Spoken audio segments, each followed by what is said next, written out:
بسم اللہ الرحمن الرحیم الحمد للہ والصلاة والسلام علی رسول اللہ اما بعد رب اشرح لی صدری ویسر لی امری واحلل عقدۃ من لسانی یفقہوا قولی رب زدنی علما۔ عزیز طلبہ کرام، السلام علیکم ورحمۃ اللہ وبرکاتہ۔ کل کے سبق میں ہم نے بدل کی تعریف اور اس کی پہلی 3 اقسام کے حوالے سے کچھ بات پڑھی تھی، اور آج ہمارے پاس پڑھنے کے لیے بدل کی چوتھی قسم ہے اور ساتھ میں بدل کے حوالے سے کچھ احکامات ہیں۔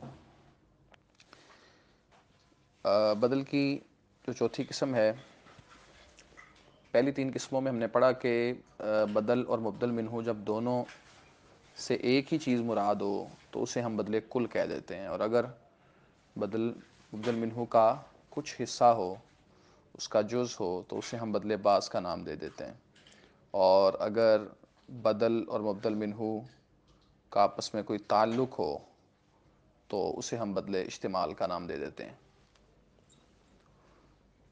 ایک ایسا بدل بھی ہے جو نہ تو مبدل منہ ہے اور نہ ہی مبدل منہ کا جز ہے، نہ ہی اس کا مبدل منہ کے ساتھ تعلق ہے، ٹھیک ہے جی، اسے ہم بدل مبین کہہ دیتے ہیں۔ ویسے آپ نے نحو کی جو پہلی کتاب، اس سے پہلے اگر علم النحو آپ نے پڑھی ہے تو اس میں آپ نے تھوڑی سی بات مختلف پڑھی ہوگی۔ وہاں پہ یہ لکھا ہوا ہے کہ چوتھی قسم بدل غلط ہے، اور اس میں وہ کہہ دیتے ہیں کہ وہ بدل جسے غلطی کے بعد ذکر کیا جاتا ہے۔ مثال کے طور پہ ایک شخص کہنا چاہ رہا تھا کہ اشتریت حمارا، میں نے گدھا خریدا، لیکن ہوتا کیا ہے کہ وہ غلطی کے ساتھ کہہ دیتا ہے کہ اشتریت کتابا، پھر فوراً اس کو یاد کرتا ہے تو وہ سر ہلا کے ایک دم کہتا ہے اشتریت کتابا حمارا۔ اب یہ جو حمارن پہ زبر ہے، سوال یہ پیدا ہوتا ہے یہ کس نے دی ہے؟ تو یہ زبر اصل میں اتباع میں آئی ہے، حمارن کی اتباع میں، یہاں حمارن پہ جو زبر آئی ہے وہ کتابن کی اتباع میں آئی ہے، تو اسے وہ بدلے غلط کا نام دے کر جی غلطی کے بعد جو ذکر کیا جاتا ہے۔ اس کتاب میں تھوڑی سی ترتیب، ذرا زیادہ مشکل تو بات نہیں، بالکل بھی تھوڑی سی ترتیب مختلف ہے، کہ انہوں نے یہ عرض کیا ہے کہ بدل جس کا تعلق بھی نہیں ہے اور مبدل منہ اور بدل سے ایک چیز بھی مراد نہیں ہے، اور اسی طرح جو ہے نا وہ دونوں جو ہے وہ اس کا بعض بھی نہیں ہے بدل مبدل منہ کا، تو اس صورت میں بدل جو ہے وہ بدل مبین کہلائے گا۔ پھر اس کی 3 قسمیں بتا دی گئیں کہ بعض دفعہ ایسا ہوگا کہ مبدل منہ جو ہے وہ سبقت لسانی کے ساتھ زبان سے نکل آئے گا، گفتگو میں زبان جو ہے وہ سبقت لے جائے گی اور بندہ ایک چیز کا ذکر کر دے گا جو اصل میں حقیقت میں نہیں تھی۔ مثال کے طور پہ کوئی کہتا ہے کہ اشتریت، بتانا وہ چاہ رہا ہے کہ میں نے کاپی خریدی، تو زبان جو ہے وہ اس سے لفظ نکل آتا ہے اشتریت کتابا، تو ساتھ ہی وہ اپنے بیان کو چینج کر لیتا ہے کہ کراست۔ تو یہ اگر سبقت لسانی کے ساتھ اس کی زبان سے جو ہے وہ ایک لفظ نکلا اور مبدل منہ ذکر ہوا، تو اس کے بعد آنے والے بدل کو ہم بدل غلط کا نام دے دیں گے، جو غلطی کے بعد ذکر ہوا۔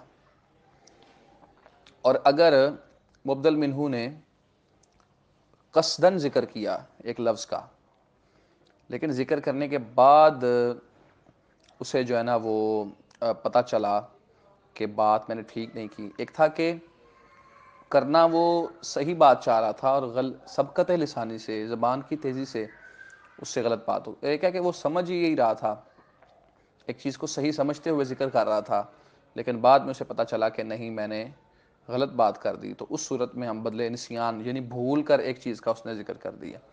اگر سبقت لسانی کے ساتھ اس نے ایک چیز کا ذکر کیا اور اس کے بعد اس نے اس کو صحیح کیا تو بدل غلط، اور اگر بھول کر کیا کسی چیز کا ذکر اور پھر بعد میں اس کو ٹھیک کیا تو یہ بدل نسیان ہے، بھول چوک کے بعد جو ذکر ہونے والا ہے۔ مثال کے طور پہ ایک شخص کہتا ہے کہ میں نے جو ہے نا وہ 1 دینار صدقہ کیا، تصدقت بدینار، اس کو بعد میں یاد آتا ہے بعد میں کہ نہیں نہیں میں نے تو درہم کیا تھا، تو وہ کہتا ہے تصدقت بدینار، ساتھ ہی اسے یاد آتا ہے کہ نہیں یہ تو میں نے غلط کہہ دیا، پھر وہ کہتا ہے بدرہم، یا سوری صدقت بدینار، پھر وہ کہتا ہے درہم۔ تو اب درہم کے اوپر جو زیر آئی ہے یہ دینار کی اتباع میں آئی ہے، تو یہاں پہ جو دینار ہے الحمدللہ، یا وہ کہتا ہے تصدقت بدرہم، اور اس کے بعد اسے یاد کرتا ہے کہ میں نے درہم غلط بولا ہے، میں نے تو دینار صدقہ کیا ہے، تو وہ دینار کا لفظ بول دیتا ہے۔ تو اس طرح جو ہے نا یہ بدلے نسیان کہلائے گا، اگر سبقت لسانی سے مبدل منہ ذکر ہوا تو وہ بدلے غلط کہلائے گا، اور اگر قصدن ذکر ہوا اور بعد میں غلطی کا احساس ہوا یا غلطی کا پتہ چلا، غلطی واضح ہوئی تو اس نے اپنا بیان چینج کیا، تو اس صورت میں بدلے نسیان کہلائے گا۔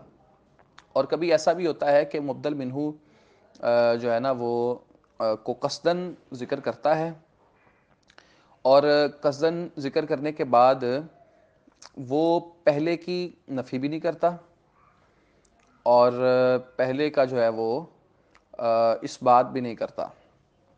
پہلی دو شکلیں تھی نا کہ وہ ایسی صورت بناتا ہے، مثال کے طور پہ جب وہ کہے گا سبقت لسانی سے لفظ نکلا تو اس کا سر ہلے گا، اور سر ہلنے کے ساتھ وہ کہے گا اشتریت کتابا کراسۃ، سر ہل کے یا اس طرح کی آواز اس کی زبان سے نکلے گی۔ یا جو ہے وہ بدل نسیان کے اندر بھی ایسا ہی ہوگا کہ تصدقت بدرہم دینار، ٹھیک ہے نا جی، اس کے سر کے ہلنے سے یا اس کے زبان کی کسی وجہ سے وہ اس کا پتہ چلتا ہے کہ وہ اس نے جو ہے نا وہ پہلی بات کی جو ہے وہ تکذیب کر دی اور نئی بات وہ کر رہا ہے۔ اور ایک چیز ایک اور مزید ہے کہ مبدل منہ کا اس نے ذکر تو کیا بات کرنے والے نے، لیکن اس کے بعد اس نے بدل اس کا لے آیا، اور جو پہلا مبدل منہ تھا اس کے بارے میں اس نے نہ تو کوئی اس کا اس بات کیا اور نہ ہی اس نے اس کی نفی کی، اور بدل کو ذکر کر دیا کہ اس طرح کا اس نے یعنی رویہ اپنایا کہ اس نے مبدل منہ کو ذکر کیا ہی نہیں۔ اس صورت میں جو ہے نا وہ بدلے اضراب، اس کا تیسری قسم جو ہے نا وہ اس کو ہم بدلے اضراب بنا دیتے ہیں۔ تو یہ 3 قسمیں یہاں پہ ذکر ہیں کتاب سے، اب آپ دیکھیں کہ بدلے مبین وہ بدل ہے جو مبدل منہ کا مخالف ہو، یعنی نہ اس کے مطابق ہو، نہ اس کا بعض ہو، نہ مبدل منہ کا اس سے کوئی تعلق ہو۔ اس کی 3 قسمیں ہیں، بدلے غلط، بدلے نسیان، بدلے اضراب۔ بدلے غلط کون سا ہے؟ جس میں مبدل منہ سبقت لسانی سے ذکر ہو جاتا ہے، پھر بدل کو اس غلطی کی تصحیح کے لیے ذکر کر دیا جاتا ہے، جیسے اشتریت کتابا کراسۃ، وضاحت میں کر چکا ہوں۔ بدل نسیان کون سا ہے؟ وہ بدل جس میں متکلم مبدل منہ کو قصدن ذکر کرتا ہے، پھر اس کے سامنے اپنے قصد کا فاسد ہونا واضح ہو جاتا ہے، چنانچہ وہ اپنی غلطی کی تصحیح کے لیے بدل کو ذکر کر دیتا ہے، جیسے تصدقت بدرہم دینار۔ اور تیسری قسم ہے بدل اضراب، وہ بدل جس میں متکلم مبدل منہ کو قصدن ذکر کرتا ہے، پھر وہ اپنے اس قصد سے اعراض کر لیتا ہے۔ پہلے کیا تھا؟ قصد کا فاسد ہونا اس کے سامنے واضح ہوتا ہے، وہ اپنی غلطی کی تصحیح کے لیے بدل کو ذکر کرتا ہے۔ اس میں فرق دونوں میں کیا ہے؟ اس میں یہ ہے کہ قصدن ذکر کیا تھا اس نے، پھر اپنے قصد سے اس نے اعراض تو کر لیا، لیکن نہ تو اس نے مبدل منہ کی نفی کی اور نہ اس بات کیا، بلکہ بدل کی طرف متوجہ ہوا، گویا کہ اس نے مبدل منہ کو ذکر ہی نہیں کیا، ٹھیک ہے؟ یہ اس میں تھوڑا سا یعنی فرق ہے۔ جیسے وہ مثال دیتے ہیں، کوئی شخص کہتا ہے اسافر الی مکہ بالباخرۃ، میں جو ہے وہ مکہ کی طرف سفر کروں گا بالباخرہ، یہ جو ہوتے ہیں آپ کے بحری جہاز کے ذریعے کروں گا، ساتھ ہی ذکر کر دیتا ہے بالطائرہ، ہوائی جہاز، ٹھیک ہے؟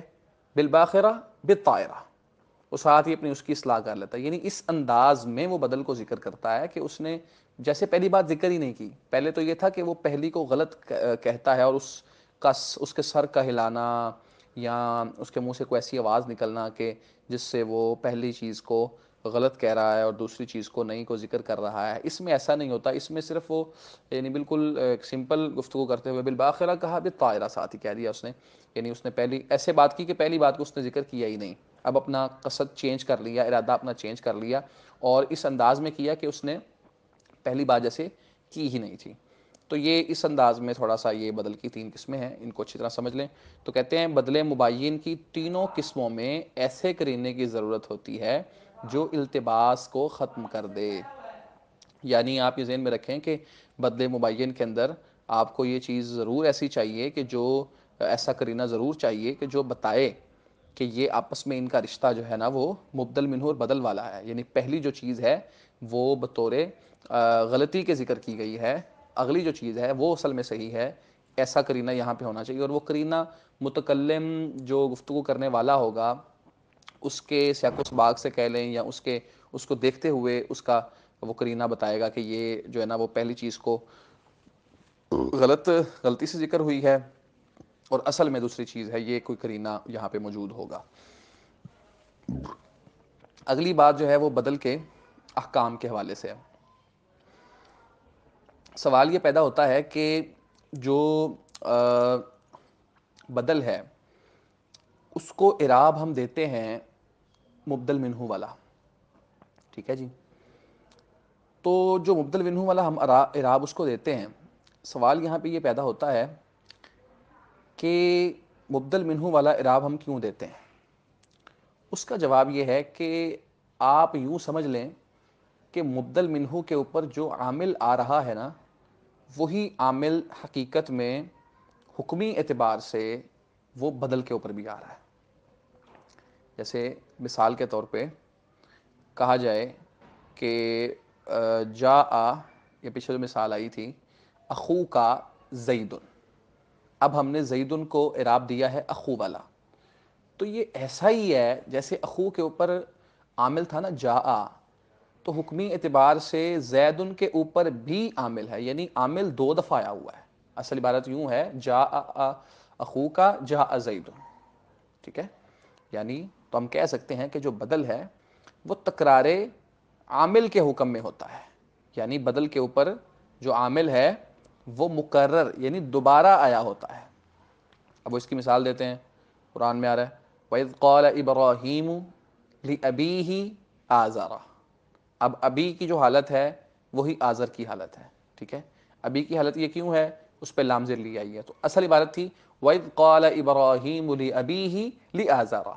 تو بدل جو ہے وہ تکرار عامل کے حکم میں ہوتا ہے. یہ پہلی بات ہے. دوسری بات یہ ہے کہ جو بدل ہے نا بدل، اس کے لیے ضروری ہے کہ آپ بدل کو صرف اور صرف اس میں ظاہر کا ہی بدل بنا سکتے ہیں. مبدل منہ جو ہوگا وہ جو ہے نا وہ اچھا اس میں یہ ہے کہ اس میں ظاہر جو ہے اس میں ظاہر اس کا بدل اس میں ظاہر ہی آئے گا، ٹھیک ہے. ایسا نہیں ہوگا کہ آپ کے سامنے کوئی لفظ ہے اور وہ جو ہے نا وہ اس میں ظاہر ہے. مثال کے طور پہ میں کہتا ہوں جاء اخو کا، تو میں ایسے نہیں کہوں گا جاء اخو کا ہوا، آیا تیرا بھائی وہ، ٹھیک ہے. ایسے نہیں کہوں گا. یا میں اس طرح کہہ دوں کہ جاء الناس ہم، ایسا نہیں ہو سکتا. اس میں ظاہر کا بدل اس میں ظاہر ہی آئے گا، اس میں ظاہر کا بدل اس میں ظاہر ہی آئے گا. کبھی ایسا نہیں ہوگا کہ آپ اس میں ظاہر کے بدل کے طور پہ آپ کسی ضمیر کو استعمال کر رہے ہو. اس میں ظاہر کا بدل ہمیشہ اس میں ظاہر ہی آئے گا، اس میں ضمیر سے نہیں آئے گا. پیچھے جتنی مثالیں آئی ہیں ساری اسی کی مثالیں ہیں کہ نا اس میں ظاہر ہے اور اس میں ظاہر کا بدل اس میں ظاہر کے ساتھ آیا ہوا ہے، ضمیر وغیرہ کے ساتھ جو ہے نا وہ بدل نہیں آیا ہوا. اور ویسے عام طور پہ مبدل منہ جو ہے، بدل کی تو بات ہو گئی نا کہ اس میں ظاہر کا بدل اس میں ظاہر ہی آئے گا. مبدل منہ بھی عام طور پہ آپ کو اس میں ظاہر ہی نظر، ایسا نہیں ہوگا کہ کسی جو ہے وہ ضمیر مبدل منہ بنی ہو اور اس کا بدل بھی جو ہے نا وہ ضمیر کے ساتھ آیا ہو، ایسا نہیں ہوگا. بلکہ مبدل منہ بھی اس میں ظاہر ہی ہوتا ہے اور اس کا بدل بھی اس میں ظاہر کے ساتھ ہی آتا ہے، ضمیر کے ساتھ نہیں آتا. یہ 2 باتیں اسم کے احکامات بدل کے احکامات کے حوالے سے یہاں پہ ذکر ہوئی ہیں. اچھا آگے تیسری اور چوتھی بات ہے، بالکل آسان ہے انشاءاللہ. میں کل یہ پڑھاؤں گا آپ کو، کل تو اتوار ہے، کل آپ سبق یہی ریوائز کریں گے پیچھے والے سارے مکمل، اور پرسوں میں ہم یہ سبق پڑھیں گے تیسرا اور چوتھا حکم، اور ساتھ میں ہم اس کی جو سوالات والے ہیں، یہ چیپٹر کو انشاءاللہ مکمل کریں گے. تو بدل کے 2 احکام اور بدلے مبین کی جو باتیں آج پڑھی ان کو اچھی طرح یاد کر لیں اور سمجھ لیں. السلام علیکم ورحمۃ اللہ.